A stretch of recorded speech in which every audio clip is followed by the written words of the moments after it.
There's no point you're coming to a master class, you listen to a whole lot of theory, but you go back, you do exactly the same thing. So what I'm going to do is something new that I tried this year for the first time, and that really is to perhaps optimize the use of the Barrett online calculator. This calculator is great, but there are a few tricks to how to use it more efficiently to get really the best you can out of it. So I'm going to try and change the way you practice your toric IOL implantations after, when you go back to your OR. So let's go live online to the APA CRS calculator, and if you go there, that's the website, apacrs.org. It's free, that's the best news. And I have to say that whenever I open up the calculator, I come to this page, and you click on the IOL Formula up there, you can see the drop-down menu. I feel a great sense of relief, Graham, and comfort. It's like coming home, you got your comfort zone. Many of you are too young to remember the days when we were putting toric lenses in, and the night before you could put a toric multifocal in. Am I going to hit the target? Patients paid a lot, and you get one or two outliers, and I think in the old days outliers are probably 50 to 70%. You might get it right 30%. So the calculator has really changed our lives, and that's what it's about. So when you go to IOL Formula, today, the first change of practice I do is I don't go and do a spherical calculation. I don't go to the BU2 there. I go straight to the toric calculator in every case based on what Graham has just said. So in fact, some of the graphs you see are the incidence of corneal cylinders, 30%, one diopter or more. Forget that, because Ks, I think, are really no longer relevant. You should do a K calculation or a toric calculation in every case, because even a 42 will need a toric IOL. Okay, so that's the first thing. So let's go to the calculator. Barrett toric calculator, you click that, you've got to go down below and accept that. And then the toric page is going to come up right here. So most of the things Graham has referred to just now, you have to choose the eye. The optional case on the top right, you only do if you've got some weird cases, you want to take case from somewhere else. But let's deal with the standard cataract case you have. You can ignore everything else on the top line. You go and put your name in. You put the patient's name in. Now, the other things you can actually forget, go to personal constant to choose your IOL. And when you click on that list, that's a drop-down menu of many of the more popular toric IOLs. And this is important because Graham's optimized the A constants, the design factor, etc., for these lenses. And Graham, maybe you could say a word or two now about what happens if the lens you want to use is not on your drop-down list. Yeah, so if the lens is not on the list, you can enter in the A constant field or the lens factor. You don't have to know both. If you put the A constant, the lens factor will be calculated from the A constant.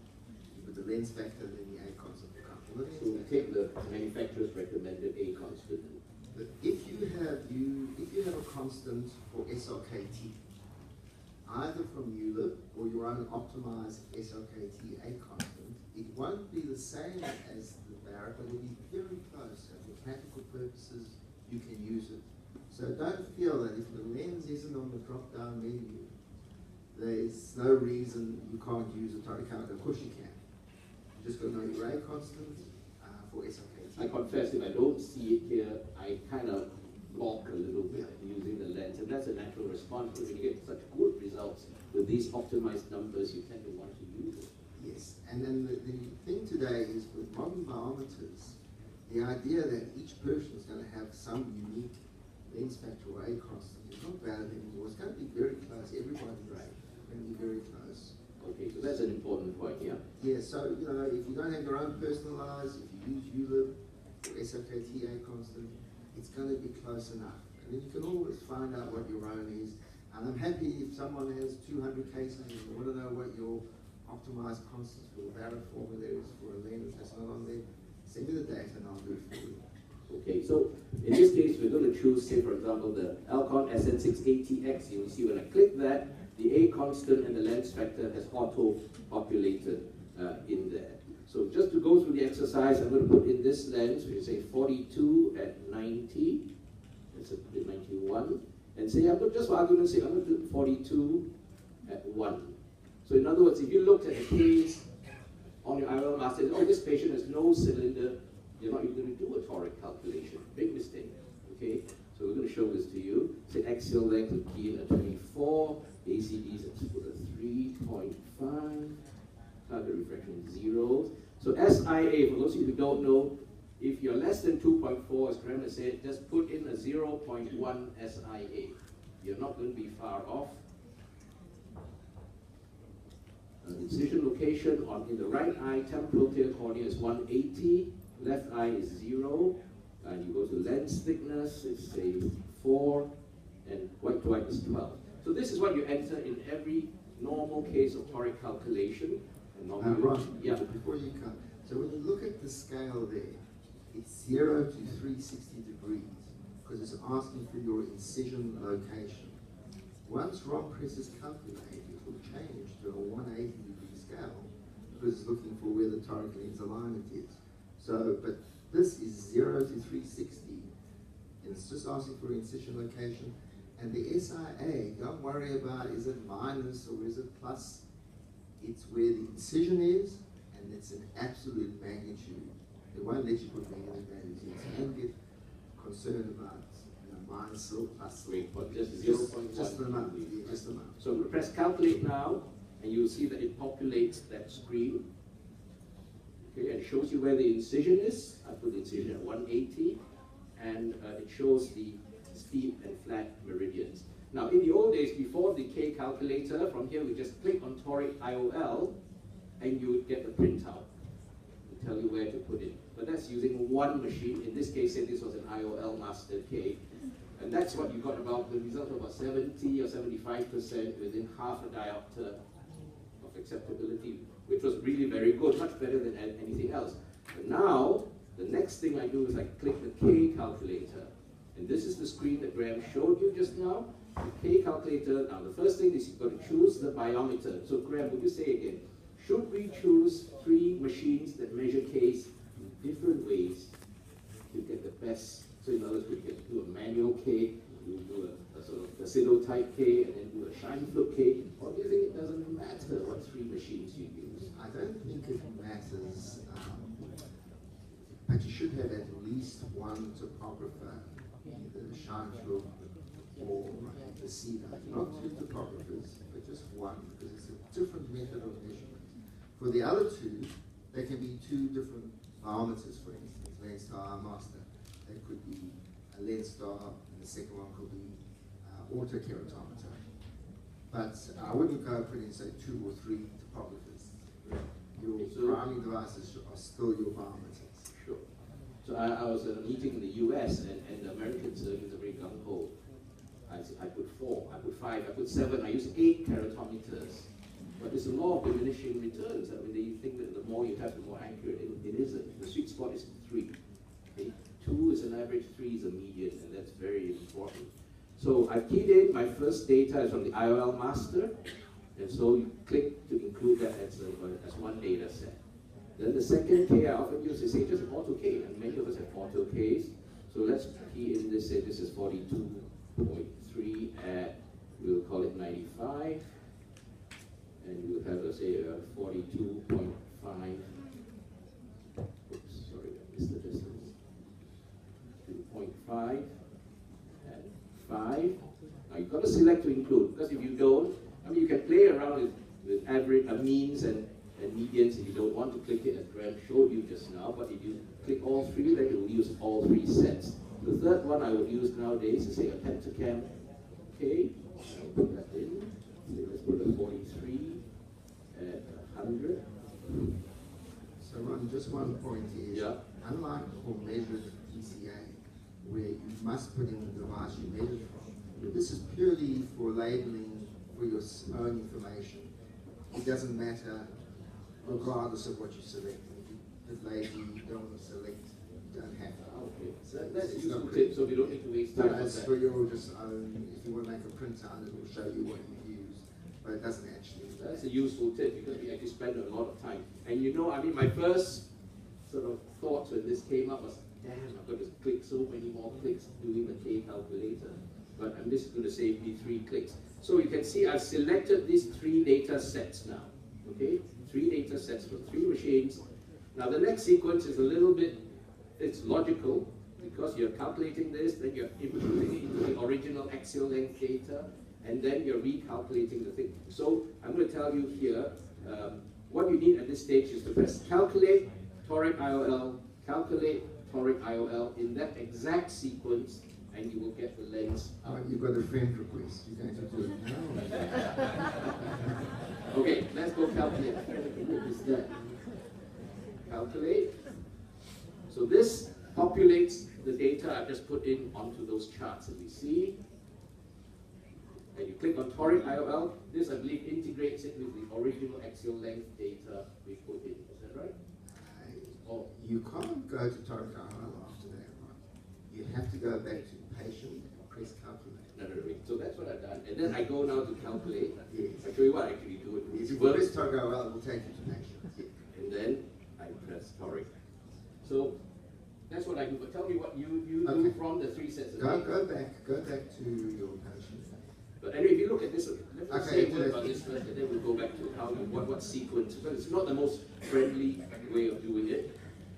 So you can see here the toric calculator has now recommended that you use a 21.5 SN682 that gives you a low residual sill of say 0.14 down here. So the K's were the same, 42 and 42, but you need to put a T2. Now if you have 0.25 against the rule, you need a T3. Right? So you cannot look at absolute K values from your IOL master. Do a toric calculation for all cases, except maybe those with half a diopter with the rule. That's the only exception. So let's come back to your sequence of pressing. But before we leave that, Ronald, the point you make is so good, but just to emphasize, so, well, if I don't put a toric in, it's only going to be 0.54. But remember, I showed you that there's a mean absolute error of 0.33 and the standard deviation of 0.19. So it may be 0.54, it may be 0, but it may be 1 diopter. So if you don't put a T2 in a case like this, you may end up with a 1 diopter surprise. You've taken a patient who's not wearing spectacles, and you made him spectacle dependent. He's going to be more unhappy than your 3 diopter that you brought down to 0.75 and left him with 1 diopter. The patient who has nothing really in his spectacles and you leave him with 1 is going to be more unhappy than the one that you think, oh, he needs a toric. So that's why you end up using those torics. Yeah. So what do you want me to do now? Because I pressed calculate, toric, calculate, toric. I want to know what you do. Perfect. But the only thing I do is go back to patient. Patient data or the K calculator? No, patient data. Patient data. So you can't access the K until you press calculate again. So press calculate. Go to the K calculator. Now, I just want to make a point that, I look now, I enter the data and then I look at each one, and only then do I look at the sill and the axis of each of those measurements for the first time. I no longer look at my pentacam and say, what's this? I look at my lens stuff and say, okay, this is 1 and this is axis, and write it down. I put it in, and then I look for the first time at the three different measurements and say, hey, that's interesting, they're all the same. Oh, that's interesting, one's different. Can I change this now? Okay, yeah. Okay, so it's at 100 now. The other, you can see they're all pretty much aligned. What if I made this 140? Okay, and that's something we sometimes do get, and 50. So you've got 2 fairly online and 1 way out there. What result are you going to do? Are you going to get? So from here, so Graham, when you've got this data, so what do you actually press? I want to know differently from what I do. More or less the same. So, but what I do is I actually put all 3 in first, and then I select. Okay. I don't do it one by one. So now remember what I said, calculate toric, calculate toric. Okay, just remember that and you will go for it. So calculate toric, calculate toric. And that spews it out for you. And you can see it still comes out at 3 degrees, even though I keyed in 140 degrees as the 3rd vector. So you don't want to be too clever, because I know some people say, all right, we'll intuitively discard the third one, but then you end up having a mean of the first two, which is probably less accurate than the median. That's what your message is. What I'm saying is don't sit there and go through this, I think I'll keep this one, I don't think this is reliable. Just put the 3 in, the median will take that thought process out. If you're doing 80% plus torics, you can't be sitting there and humming and hawing and mulling over each case, the day before. You'll drive yourself nuts. So even though you're entering more data, you're saving time because this torturous thought process that's, a lot of angst involved is not happening anymore.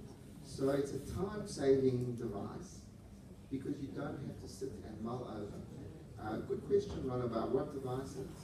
If you're using the integrated K for your sphere as well, which I do, Yes, I do. that's why I think 2 barometers and a topographer is a nice combination, because it's not just the toric. So I wouldn't be happy with 3 topographers, because then it's going to impact my sphere as well. So it's another good point that you raised. Okay, so I'm just going to end. So this was live online. So my take-home message to all of you, and what I hope you will change in your practice: do toric calculations in every case, except those with half a diopter with below astigmatism.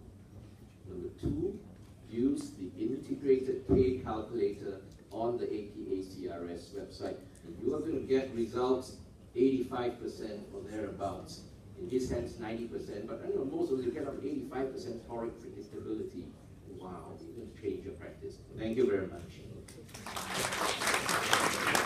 I'm going to invite Dr. Pitchett now to tell us which is his favorite IOL